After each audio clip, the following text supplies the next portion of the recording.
Hi everyone. Thank you for letting me share my garden with you. My garden is a native garden on the wild side, a bit untamed, you'll see. The purpose of being wild is to allow wild creatures around us to exist and to reproduce. Just some background, because this is what drives me, and it really, really drives me. You may already know, Earth is currently experiencing a mass extinction of immense proportions. This extinction crisis is being called the Sixth Great Mass Extinction. Earth has had 5 previous cataclysmic extinction events, but 2 things make this mass extinction very, very alarming. First, this extinction is caused entirely by humans, and second, it is occurring so fast that species cannot evolve fast enough to replace those being lost. So the biodiversity loss is much greater than before. 1 million species of plants and animals are currently facing extinction, according to a 2019 United Nations report. The number one reason for this extinction is loss of habitat. For more housing, expanding cities, for agriculture, transportation corridors, and for increasing water demands. To these, now we have to add the climate crisis. On a more local level, we can talk specifically about California. California is so special. California has so many species of plants and animals that it has been declared a biological hotspot, one of only 36 in the whole world. 40% of our native plants are found nowhere else in the world, and a third of California's plants and animals are threatened with extinction. If we just talk about birds, more than half of US bird species are in decline. The US and Canada have lost more than 3 billion birds in just the last 50 years. The purpose of my wild-style garden is simply to give back habitat and help stop the craziness of this extinction. So this is the layout of our lot. My partner and I live on a 5,000 square foot corner lot on a hill in the city of Richmond, California. The house uses up only 984 square feet, which is perfect for us as we have chosen a very simple lifestyle in order to decrease our negative impact on this amazing planet. We are not next to any wildland or large park. And for this discussion, I'm dividing the garden into 3 sections. So we'll have the front section on the north side, the hillside garden on the west side, and the backyard on our south side. I'll start by showing you the front garden. I'm not sure why exactly, but I failed to take some nice before pictures of it. But if you can imagine a space approximately 40 feet by 40 feet with 2 eugenia trees, one on each corner of the south side, a magnolia on the east side, and 1 bottle brush on the northwest corner with a few small native perennials thrown in here and there, that's pretty much what we had. The space gets mostly sun. The ground is very rocky and just has a couple of inches of thin soil on top. This is the closest I have of a before picture. This is our beloved dog Socrates. This is December 2007. There was lots and lots of bare ground, as you can see, and it's pretty much a wasted space, and that means loss of habitat. So I got around to changing things, and that was a lot of fun. I had a blank slate to work with. It was relatively weed-free as we had worked on keeping weeds out. I shopped for natives to my heart's content. Mostly I purchased small pots, 4-inch sized ones. Because they cost less and they also are so much easier to dig holes in hard rock. So this is a scene of the west half of the front yard 2 years later in 2009. I had wildflowers coming up. I also had chaparral mallow, black sage, a couple of pink flowering currants back here, and a native morning glory that was going to go up this bottle brush tree. I made an exception to my native plant rule, and I kept a few non-native plants, these taller ones here. After tons of debate in my head about their not being native, I caved in and I kept them. And I kept them because, well, birds go absolutely crazy for their seed. Carpenter bees and hummingbirds use them for nectar. Red does not seem all that common with native plants, and these salvias provided me with a lot of red. So they were my exception. And one other reason is they're so, so beautiful that everybody who sees them just loves them. And so do I. So they got to stay. So my garden really is not 100% native, but it's pretty close. I'd say it's about 95% native. So this is the opposite half of the front yard, same time. Notice the big empty vertical space over here. When I see that, I see a dead zone, which I am definitely not into. We live along the Pacific Flyaway, which is a major migration corridor for millions of birds flying to and from Central and South America.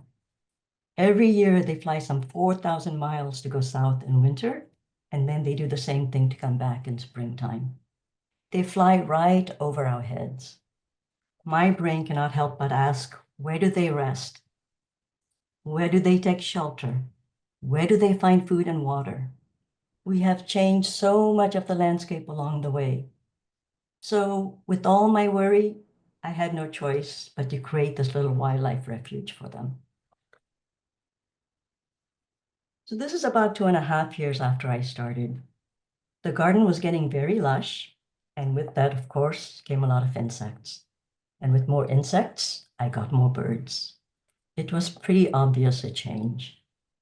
So these are some of the plants. I have poppies, I have a white sage coming up, a black sage back here, and chaparral mellow.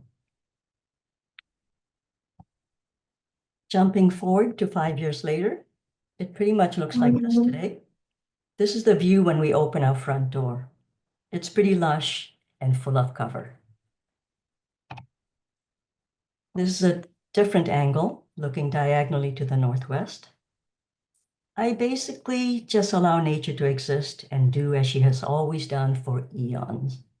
I plant natives, I leave the leaves, I let plants grow densely, I don't prune unless it's absolutely necessary, because lush vegetation is what brings me birds, and everything else comes in for the cover.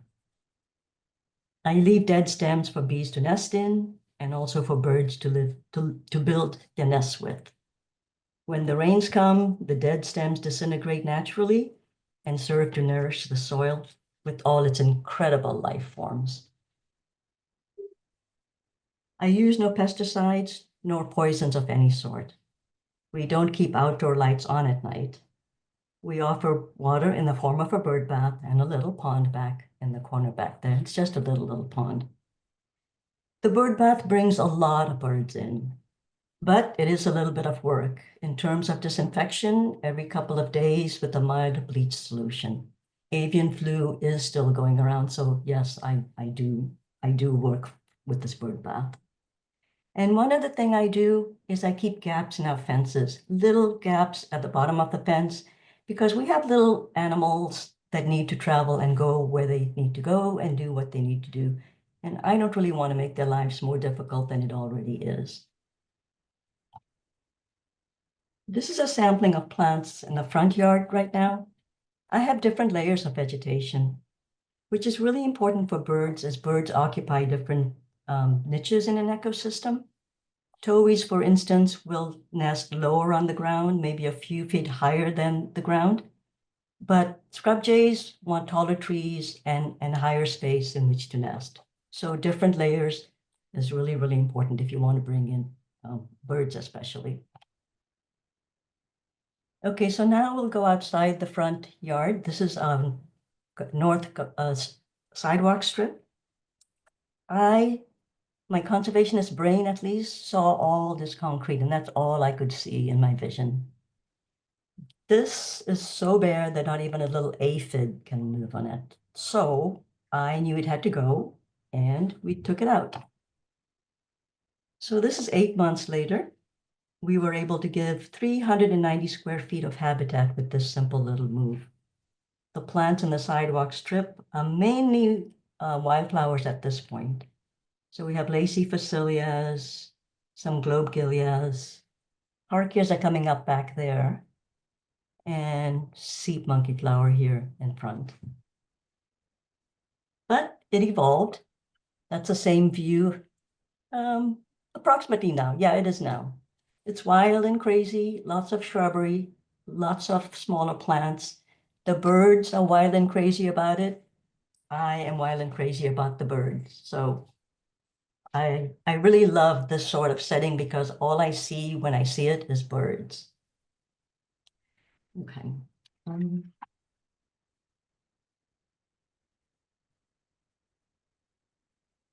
okay, so proceeding to the west side of the garden, this space is on a hillside, as you can tell, shady in the morning, sunny at night. The ground here also is rock with only a couple of inches of soil on top of it. So that was the before picture, and this is the after picture. We started planting a few months later. I planted immediately to prevent soil erosion. I planted fast to beat the rains. I also sowed wildflower seeds to help brace the soil. I planted with the deliberate intention of having wall-to-wall plants because that is my strategy for weed prevention, which means a lot less work for me. It also helps the soil hold water longer.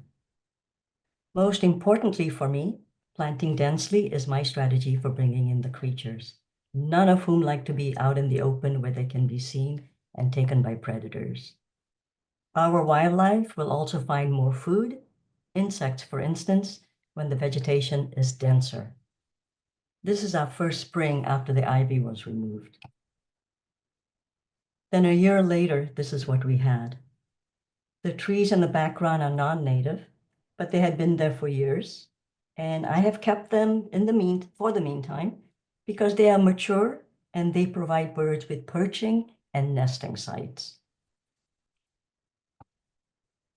This is the corresponding sidewalk strip. This is the before picture. I had Ceanothus thyrsiiflorus, blue blossom ceanothus, planted in the 2 tree wells back here, and then I had wildflowers around them.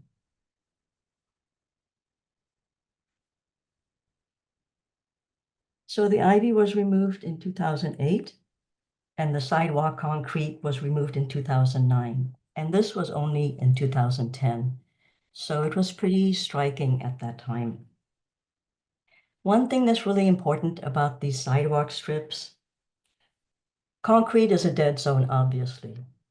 And it's really important to remove dead zones on sidewalk strips because our wild animals, our skunks, our possums, and even our caterpillars are wandering around looking for food. Caterpillars are looking for places to pupate. They crawl everywhere. So without these planted sidewalk strips, we're basically forcing creatures to move more and more into the streets as they look for the food and the spaces that they need to find shelter. So just a different view looking uphill. This is April of 2010. These are some of the flowers, the wildflowers in that sidewalk strip. We have yarrow and lupins, poppies, blue-eyed grass out front here. I'll do another fast forward to 2016. The perennials I had planted 7 years earlier have grown, and they've crowded out a lot of the wildflowers.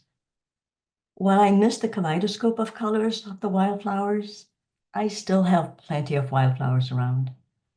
And I also keep in mind that this style of gardening with more perennials and more shrubs and taller trees helps me with my purpose, which is to provide habitat, places to reproduce, and fight the extinction crisis. This is what we are blessed with every spring. This blue blossom Ceanothus is now 17 years old, and it is still flowering for us pretty much every year.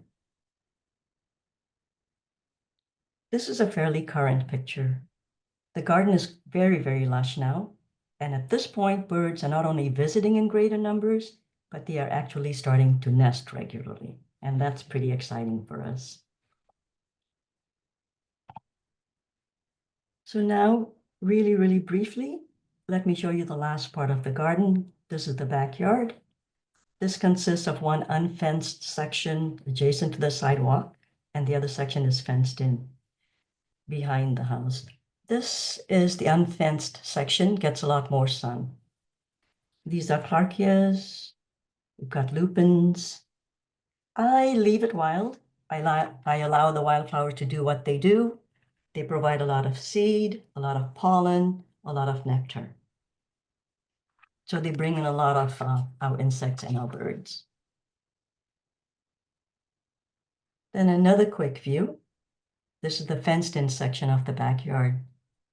More shady, but good afternoon sun. Wild and crazy as it is, I leave it alone. It's less work, and it brings in everything. So I like the wild style of gardening. It just saves me work and brings in all the creatures that I want to come in. At this point, I'll switch gears and show you some of the creatures that come in. This is part of California's amazing biodiversity. So the fox squirrel over here, he's very cute, but he belongs in an ecosystem a little farther east. He's actually displacing our more docile native western gray squirrel. Some of California's butterflies.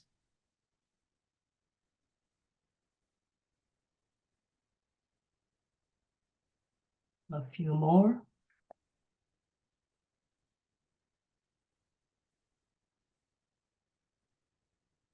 You may already know, as of last year, the monarch population was down by some 95%.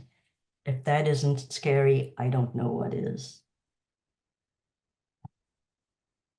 A couple more. Pupae. Pupae are very exciting. We have them everywhere.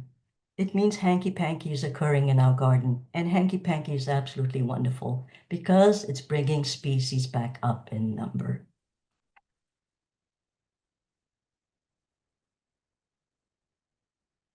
This yellow-faced bumblebee is the most abundant species of bumblebee in California, and its numbers are increasing.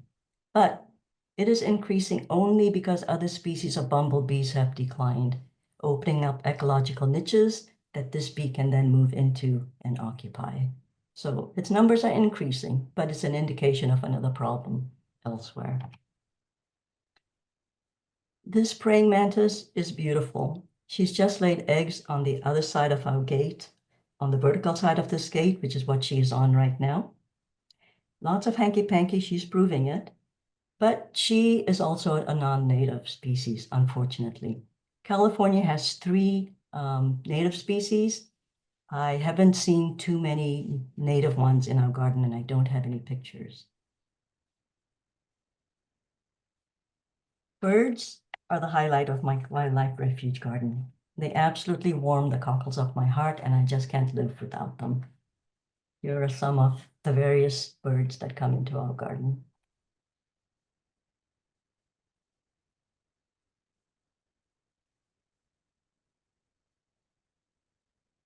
The great horned owl was a super exciting event.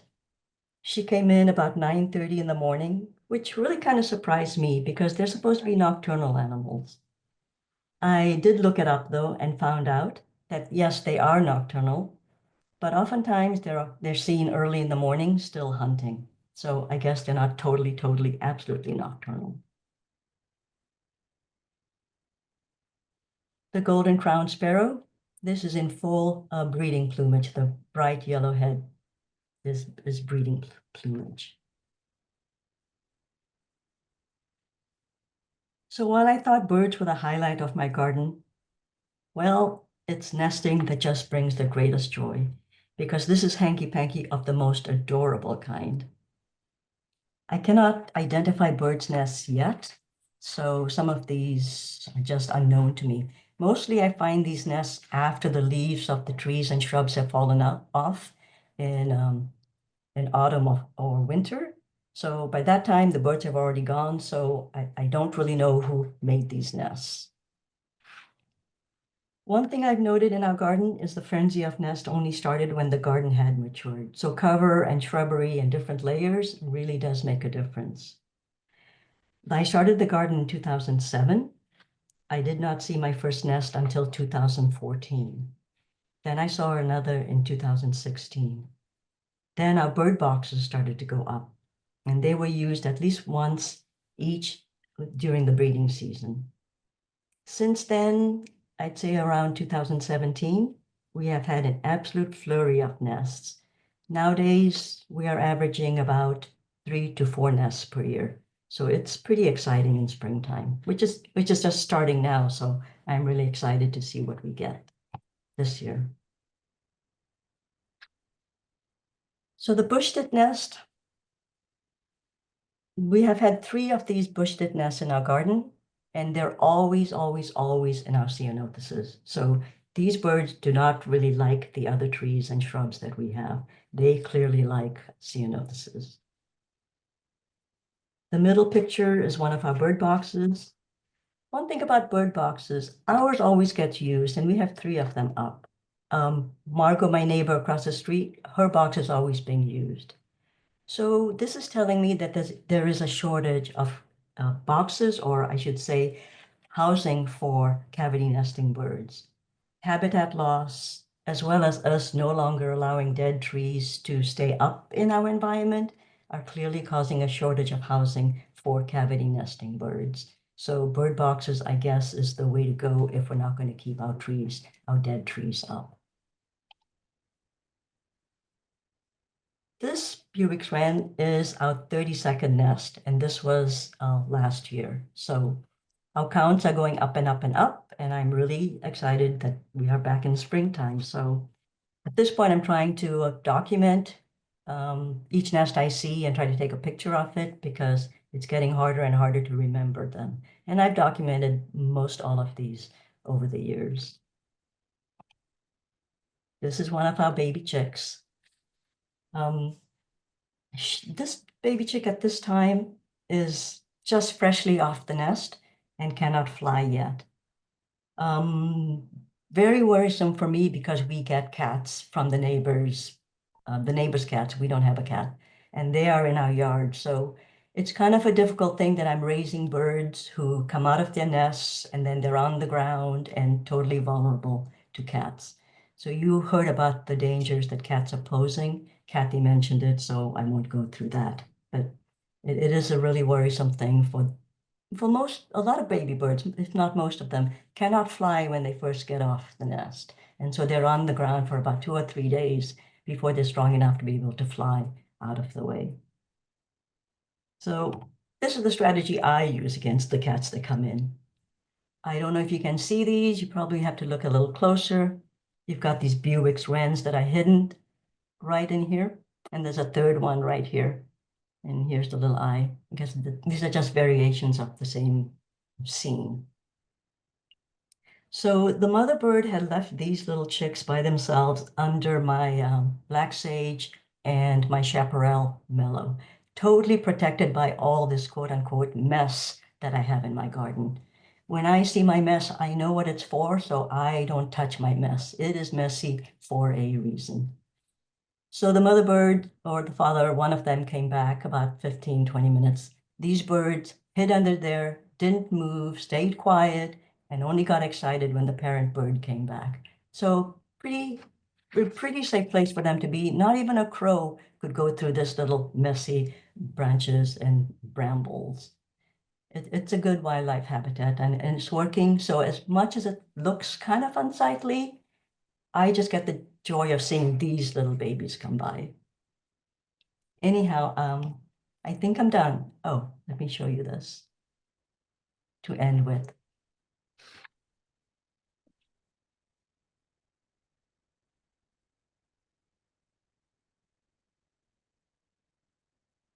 Okay, so Anita, that was fabulous. Thank you so much. We have time for some questions. So let's see, can you maybe rattle off some of the species of birds that have nested in your yard and how many nests have you seen in your garden? we're up to 32. Let me go backwards because I'll run through my birds easier here. So the Bewick's wren was our 32nd nest, and that was from last year. This year, there's some shopping around and inspection of the bird boxes, but the birds have not settled in yet. They're just checking out the spaces. So we'll see what we get as the spring and the summer proceed. I'm really looking forward to it, and I'm closely watching every single bird that comes by to see if they're going to settle in our yard. I think I'm scaring them off staring at them so long, but they're still okay, and I'm still good. So these are some of the birds: American robins, scrub jay, hummingbird. Have the robins nested in your yard? You know, I don't know the different nests that were in the trees and the shrubs. Mhm. So I think they have because one nest was the right height and I think was the right material, but I didn't confirm it, so I can't say for sure. We get a lot of them and we get a lot of towies. There was a question, I'm just going to pop in here if you don't mind. Which plant was it where the Bewick's wren chicks were hiding? It was a kind of a bramble thick. That was under my black sage and right next to it, intertwined with it, because I let all my plants intertwine, specifically for the cover that it gives all the creatures. The other plant was the chaparral mellow, and those are growing just practically on top of each other. Yeah. I'm going to ask you a couple more questions real quickly, Anita, in the time that we have. So when you had your sidewalk strip taken out, did you have to do anything special? Did you have to apply to the city or notify them or get a permit, or you just took it out and that was it? So we just took it out. We hired people to take it out, contractors, and that was it. They did it in a few hours and it was done.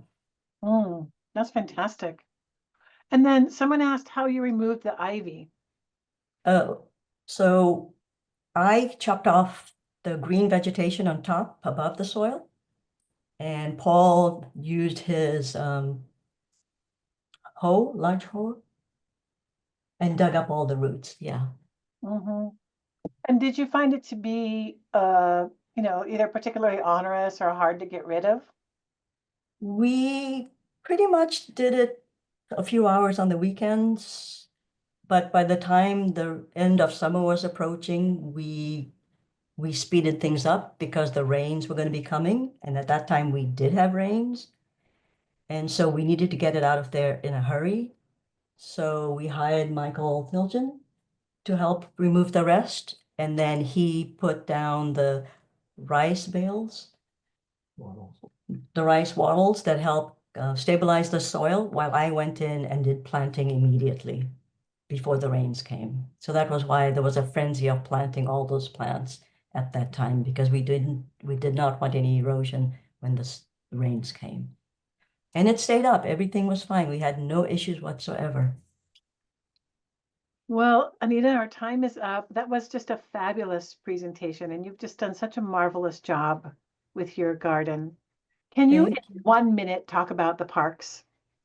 Oh, yeah, so I have adopted two sites from the city of Richmond to kind of show people how wonderful natives are.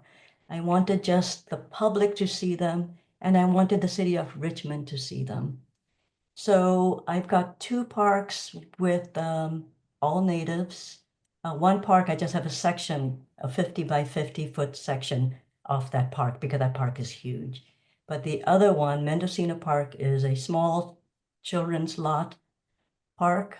And we are doing all the landscaping around the playground that's in the middle. But we have gotten so much good feedback from the city of Richmond, from our neighbors.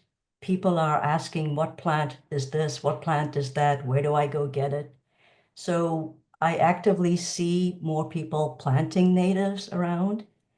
I see the city of Richmond being more interested in natives. I sit on the Urban Forest Advisory Committee in Richmond because I want to talk natives and I want them to know how they are easy to grow. And that's why I'm doing these demonstration, quote unquote, gardens for the city of Richmond. I'm also doing something in the middle of Carlson Boulevard, which is a big boulevard about a block away from where I live. The city only had weeds growing on those median strips, although they were poppies interspersed among the weeds. And the city had this policy of just coming down and mowing and blowing everything off those medians, including sometimes when the poppies were just so gorgeous. And it was really hard to watch. So I adopted 4 of those median strips and I've replanted them with lupins and poppies. And they are so eye-catching that all the traffic that goes on there sees them. The city of Richmond has finally just not interfered with my strips and they leave them up and they know how gorgeous they are. The mayor lives a half a block from there and he has admired them and thanked me for my work. And he has also talked to the city staff about leaving poppies growing on the rest of the strips. So I think we're really making progress in terms of getting natives in Richmond and to get the city staff and perhaps city council also open to having them. My next project on the Urban Forest Advisory Committee is to talk about getting natives planted, maybe getting one of those ordinances that we plant only 25% or 30 or some starting number. But that is my next strategy because now they've seen natives, they see that they're easy to grow, they see that the public loves them. So there really wouldn't be any reason to not go in a more native direction. So the Watershed Nursery is an employee-owned cooperative located in Point Richmond that has been providing quality native plants and services to home gardeners and to local Northern California restoration projects since 2001. The mission of the Watershed Nursery is to help make your home garden beautiful and ecologically valuable and to provide exceptional native plants and services for habitat restoration projects. The Watershed Nursery carries plants for various light, water, and soil conditions. Don't hesitate to ask their friendly staff for help choosing plants that will be right for your garden. While visiting the nursery, be sure and check out their beautiful demonstration gardens. The Watershed Nursery is open Tuesday through Sunday from 10 to 4. You can shop in person or you can place an order in advance for curbside pickup. If you're looking for a practical gift for a friend, consider purchasing a gift certificate. You can reach the Watershed Nursery at watershednursery.com or call 510-234-2222.